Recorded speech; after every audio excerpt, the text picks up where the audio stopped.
Tonight, the lasting impact remote learning could have on our kids' education and even the economy. WLWT News 5's Helena Battipaglia investigated the process, why it's not working for everyone, and what it means to the achievement gap. Helena. Well, that's right, Mike and Sheree. The pandemic has shown us just how much education matters for the overall functioning of society. That's a big part of this story tonight. We talk about the growing achievement gap on a broader scale and discuss solutions to the long-standing issue. We will get through this, but we're not going to get through it without any scars. The coronavirus sent school systems across the nation into a tailspin, many shifting to remote learning models that had never been used before. That switch shining a bright light on an already decades-old crisis. We talk a lot about economic recovery, right? After COVID, we need to be talking about educational recovery.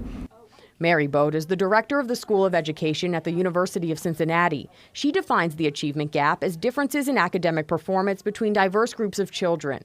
Factors like race, gender, ethnicity, and income making it difficult for certain students to keep up with their peers from different backgrounds and social classes. There is no way to get around the fact that this virtual learning is going to widen gaps in education attainment.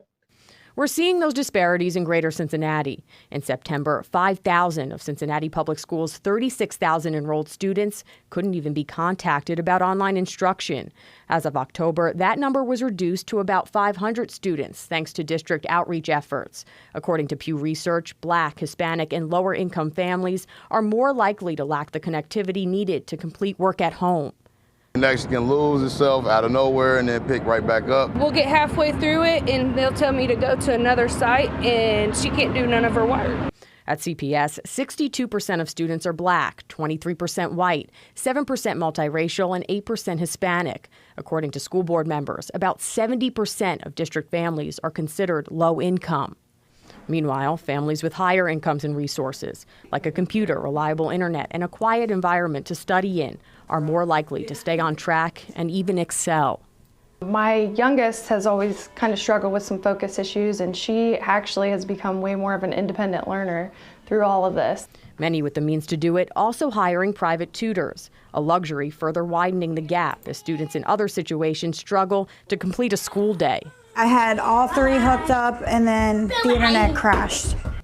This glaring divide also expected to have far-reaching impacts on the economy. We know how critical education is to the future of this country, not just to individual success, but to our success collectively. And so, figuring out how to invest in that and invest in ways to minimize the achievement gap is actually, an economic strategy for us on many, many levels. How long are we going to take to recover from this? Oh, goodness. That's a really challenging question because it really depends on how we decide to manage that. Bode says overcoming this gap will take years of additional supports, more individualized instruction, and opportunities for students to be tutored or do small group work.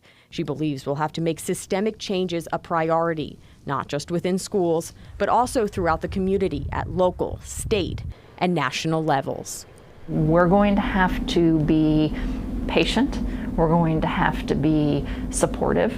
And we're going to have to take this opportunity to learn how to create educational environments and learning that are less susceptible to these kinds of unexpected disruptions in the future.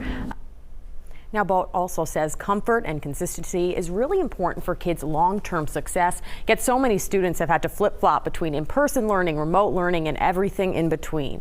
We also want to mention the districts and teachers we spoke to are doing everything they can to try and help, some even working extra hours to offer tutoring to those who need it. But clearly, more help from a higher level is needed. We have resources and data from other districts on our website, WLWT.com. Helena Battipaglia, WLWT News 5.